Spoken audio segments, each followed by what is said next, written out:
Along the river Saraswati, Satgaon, closer to Hooghly, used to be the most important port in Bengal till the mid-16th century.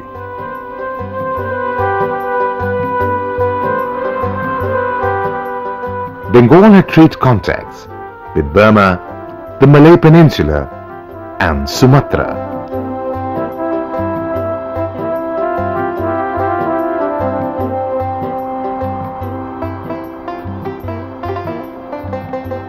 Drying up of river Saraswati made navigation of larger vessels to Satgaon very difficult.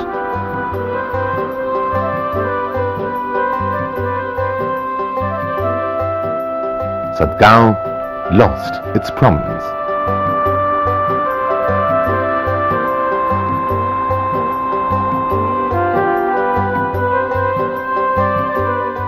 And Hooghly emerged as the principal port of Bengal.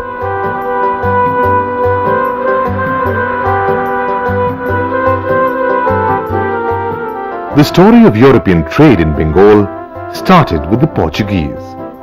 Their first factory was established in 1580 at Hooghly.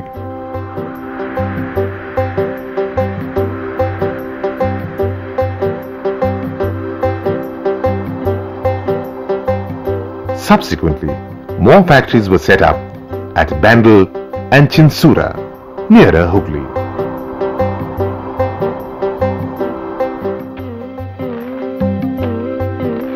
We are now at Hooghly, and this is the place which once Portuguese merchants and ships dominated.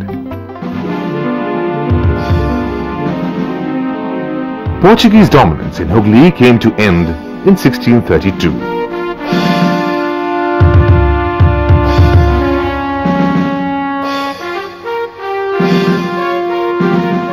The Mughal Emperor Shah Jahan, being fed up with the lawless behavior of the Portuguese, launched an attack on them.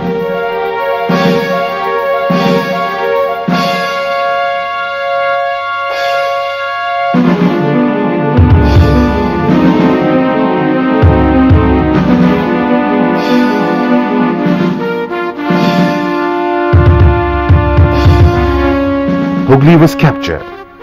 The Portuguese were defeated and taken to Agra as prisoners of war. Later on, they were allowed to return to Hooghly.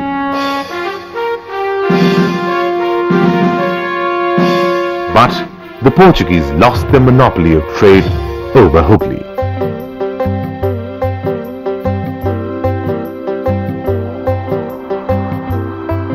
The church, established in 1599, is still there to remind the presence of the Portuguese merchants and their activities in Hooghly. The Dutch followed the Portuguese. In 1635, the first Dutch factory was established in Hooghly. From Hooghly they spread to Chinsura, Qasim Bazar and Dhaka. In Qasim Bazar, the Dutch cemetery tells the presence of the Dutch merchants there.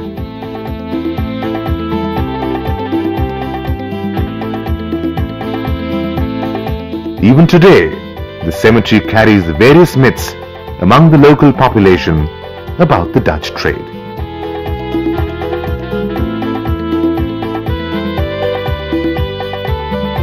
Till 1650s, the Dutch dominated the Bengal trade.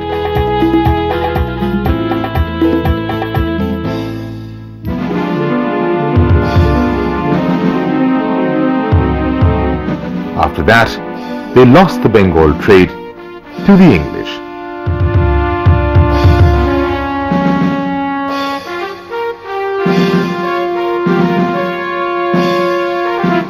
In Bengal, the English first established their factory at Hooghly in 1651.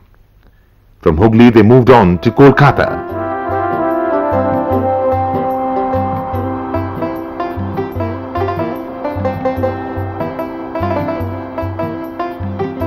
In 1690, Kolkata was established as the new trade center of the English. Kolkata was much nearer to the sea.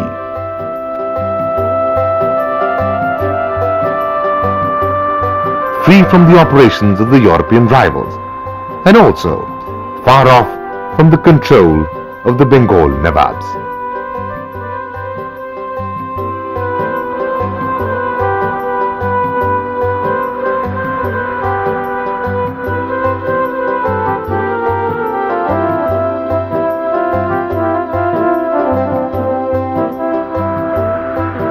In 1717, armed with the Mughal Emperor Farrukh Siyar's firman, the English East India Company virtually monopolized the trade and commerce of Bengal.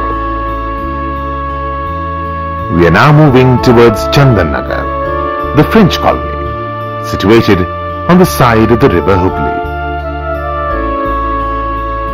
Efforts of the French to establish contact with Bengal started from 1670s, and in the 1690s they were allowed to build houses and factories at Chandanagar. Walking along the streets of Chandanagar, we find a number of buildings built by the French in the 19th century. These historical buildings are till today carrying the legacy of the French rule over Chandanagar.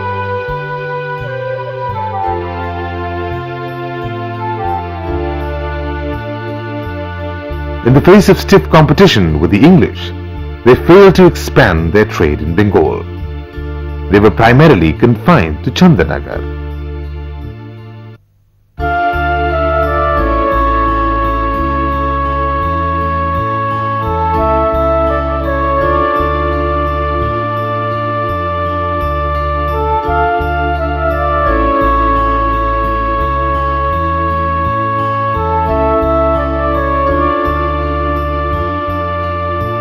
The Danes also tried to build a factory on the banks of the Hooghly.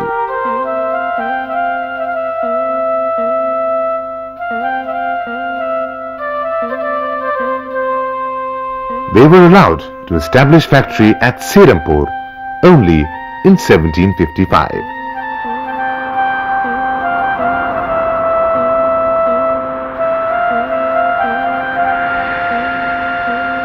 The Danes also could not expand beyond Serampore. The Danish legacy at Serampore is survived through many historical buildings.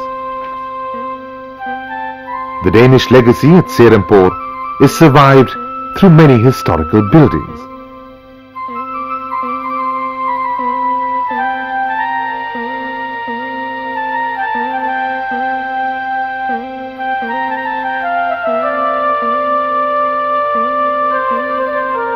There is a famous Oriental scholar, William Carey, who made Serampore a great center of learning.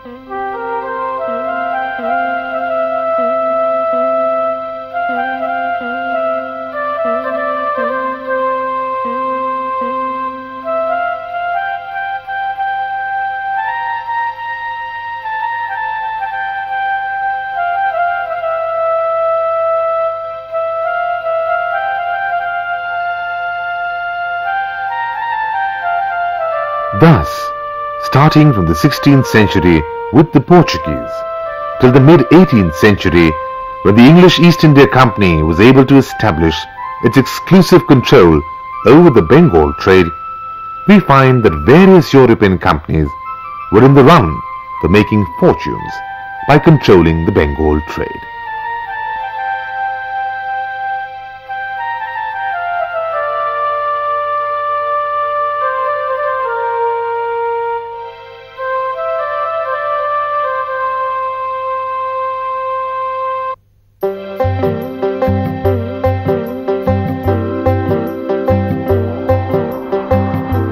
The rise of the English trade led to the emergence of Kolkata as the center of major British trading activity.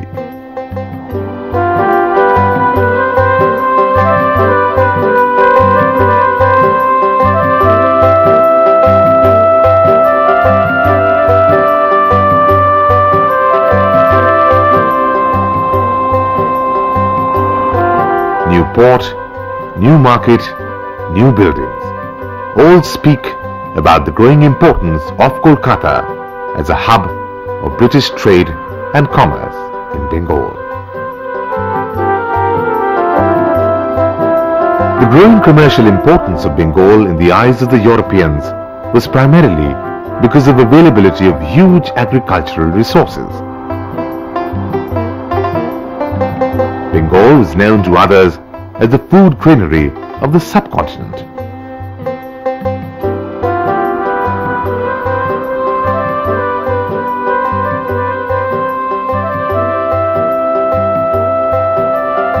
Besides rice, sugar, betel nut and jute were the most important agricultural commodities.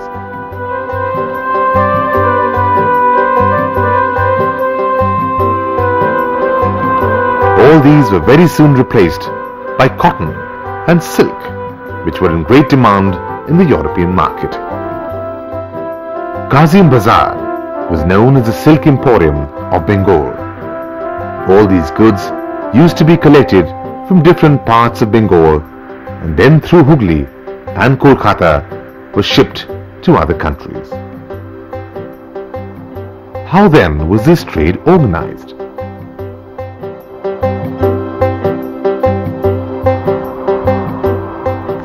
The European companies found it difficult to do business without agents and dallals who knew the local market well and could assess the dependability of the merchants. These brokers operated between the growers and the exporters.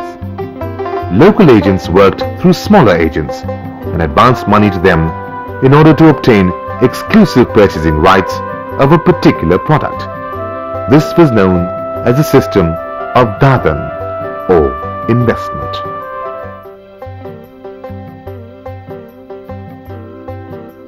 The other way of reaching to the actual cultivator was through paikars or middlemen. Paikars procured the goods from weekly markets, the hats, and then they took these to the main markets.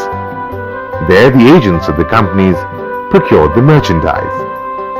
Participation of the local traders was not only as agents or paikars, they were independent local merchants also,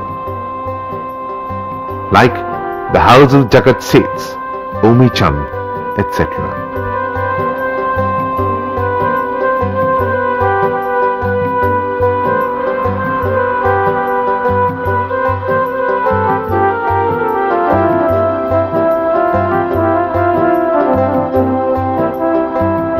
Interestingly, growth and decline of trade in Bengal was very much linked with the uncertainty of the course of the Ganges and its tributaries.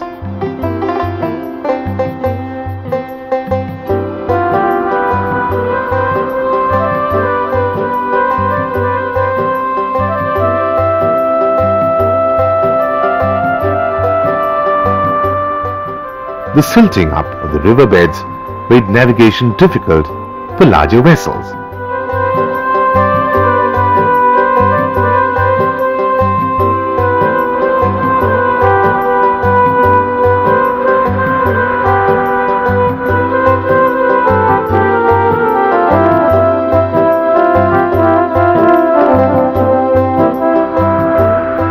Seeing the river Hooghly today, it is difficult to imagine that once large ships from so many countries frequented the port of Hooghly.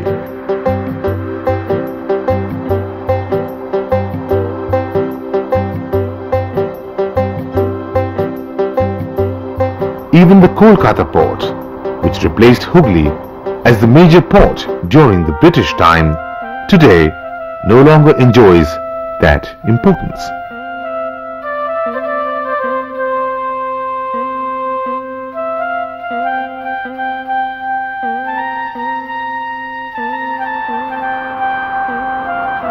Now Haldia, which is far away from Kolkata, has taken the place of Kolkata as the major port.